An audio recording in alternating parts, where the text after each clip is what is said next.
And that one just has a life of its own. It's just a super group of superhumans who just make this awesome rock ballad music anthems. Don't Stop Believin' is a permission to dream song. They've touched the hearts and souls of every one of us in some way.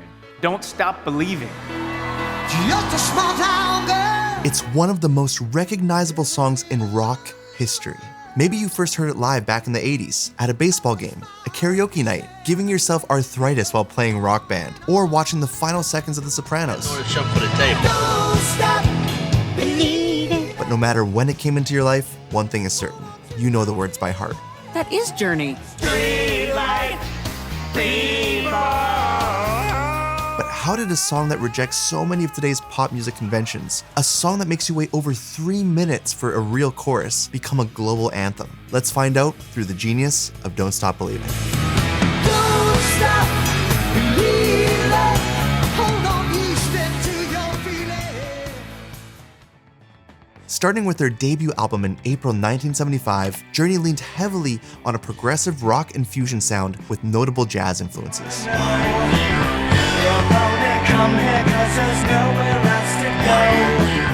A major shift happened in 1978 with the release of Infinity, their first album with Steve Perry as lead vocalist. That helped them land on the Billboard charts for the first time, which was a huge milestone. But by the start of the 80s, they had yet to have that one major breakthrough album to launch them into the mainstream. By 1980, the band had also added Steve Smith on drums, who has been in this very studio that I'm currently in, filming with our Musora and our Drumeo team. Jonathan Cain was also added on piano, and with that, the core personnel was now in place that would bring the band into its most successful era. Like the message in the song, Journey never stopped believing. Their 1981 album Escape hit #1 in the US and included several top 10 singles, including the opening track, Don't Stop Believin'. This song wouldn't exist without the contributions of keyboardist Jonathan Cain. He was one of the primary architects of the composition, most notably the iconic piano intro. But more than that, he was the source of the song's uplifting message. I think it was a message that his dad had instilled in his head. Like,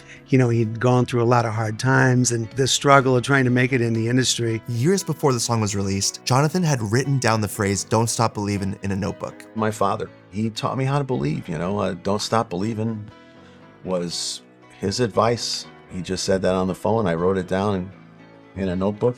He came in and brought in the chorus, somewhat finished. I think that we kind of had the song together within a couple of hours. That phrase, born of a father's encouragement, would become the emotional core of one of the greatest rock anthems ever written. Don't stop believing.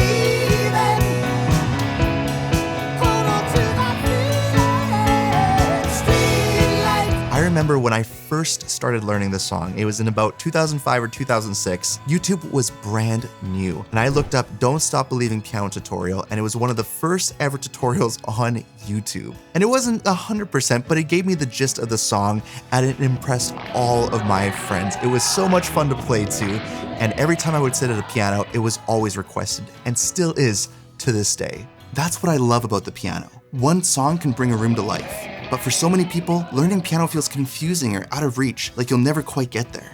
But inside Musora, you'll discover just how simple and enjoyable it can be to actually play. Through piano, you'll learn from real teachers, follow guided lessons, I'm gonna cry. and start playing songs that connect with people, not just scales and exercises. And before long, you're not just practicing, you're creating moments, the kind that people remember. You'll also get access to drum lessons, guitar lessons, singing lessons, and bass lessons. The best part, it's completely free to check it out with a 7-day trial below this video. I told, John Cain, I said, I want something with quarters on the piano. He starts playing some changes, and I start singing.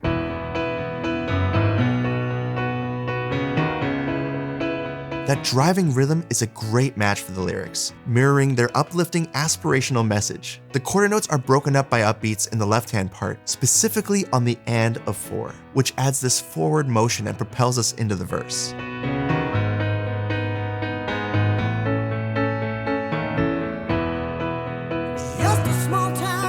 The right-hand part starts with an incomplete E triad, and there's actually no third in the chord, which doesn't really make it a major chord or a minor chord.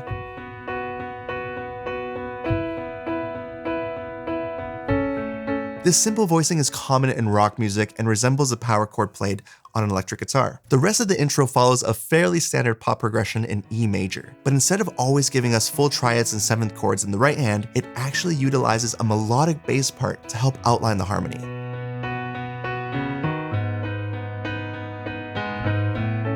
By the time we complete the first half of the intro, the bass part has actually moved through all the notes of the E major scale. It shows that harmony isn't only achieved through vertical structures, but also through the horizontal movement of the melodic lines. Very Amadeus indeed. I'm a melodics. This is Amadeus.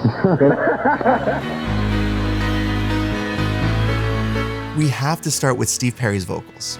Just a small town girl living in a lonely world. Steve's ability to make the same vocal range feel so different throughout the whole song is amazing. He sort of holds back a little bit in the first couple of verses and then slowly builds in intensity until he is truly belting it out in the pre-chorus.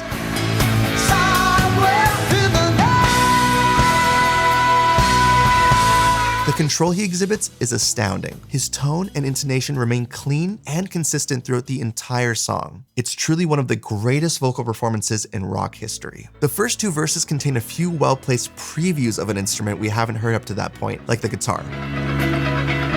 By teasing us with brief glimpses of what's to come, it makes the arrival of the full band so much more satisfying. So here's how the song unfolds. It all starts with Jonathan Cain's piano.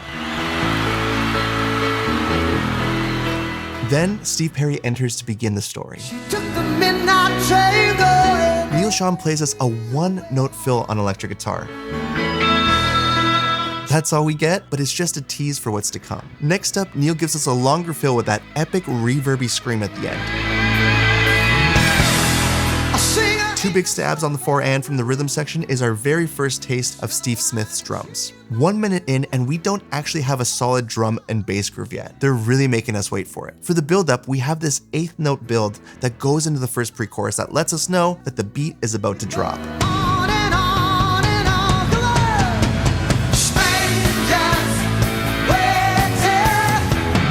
Now we're finally off to the races with the full band entering the fray. Jonathan Cain is now on the ARP Omni, laying down those super sweet synth stabs that echo those sort of Lydian colors that were introduced in the piano intro.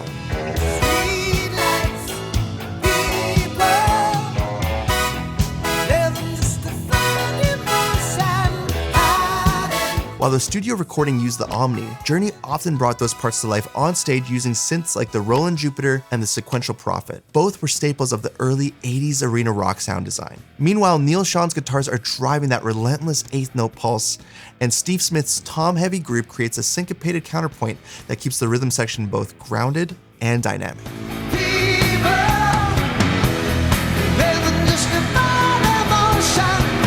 It's worth mentioning Steve's atypical yet effective drum groove.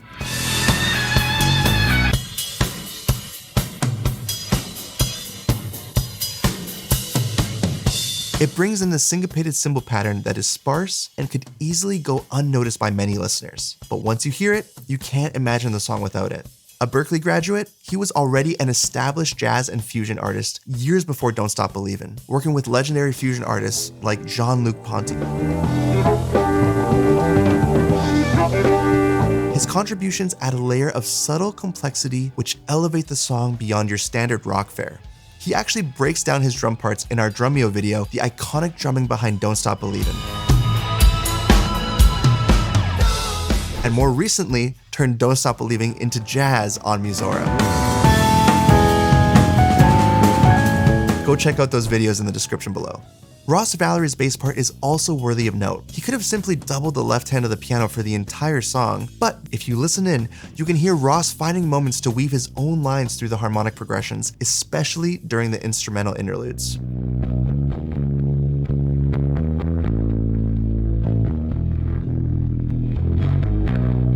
This adds even more thoughtfulness and depth to the arrangement. Once we get to the second instrumental break, the band is in full force, but we still don't hear the chorus for another 2 minutes. The third instrumental interlude could easily have been the first chorus, but instead we get this wicked short guitar solo. This could be thought of as an instrumental chorus because the solo echoes the hook that we're about to hear Steve Perry sing, which kind of gives us a taste before the full arrival. I bet most of us can actually sing along with the guitar solo just as well as the vocal, and this proves a very important point. Great hooks don't have to come from the lyrics. Sorry, vocalists, but instrumental motifs can be just as catchy and just as powerful.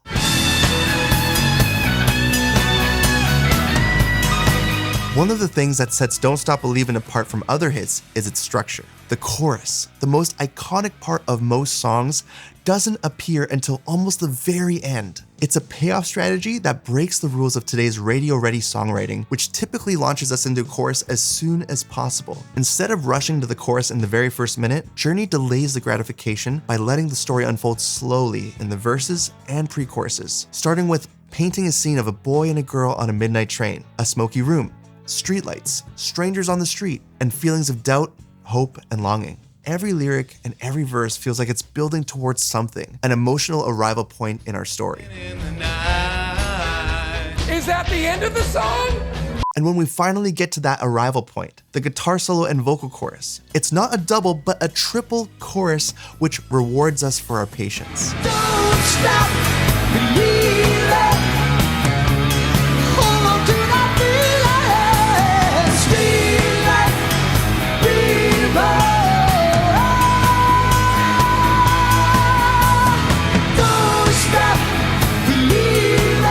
no more interludes, no more build-up, no more waiting. Just pure, uninterrupted euphoria provided by that one unforgettable line that Jonathan Cain heard from his father.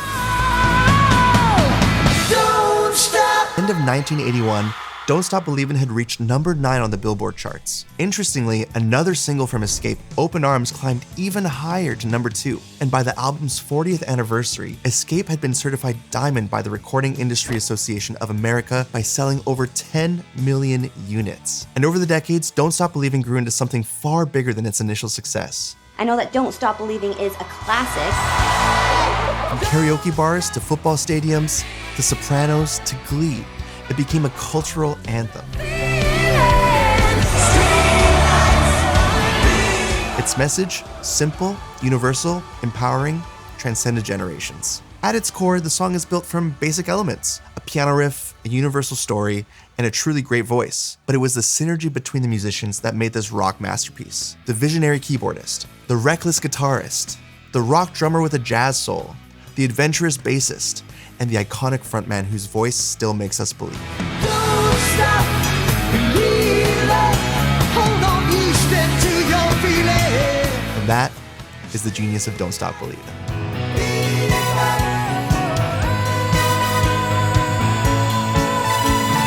Don't stop. Can you sing the guitar part?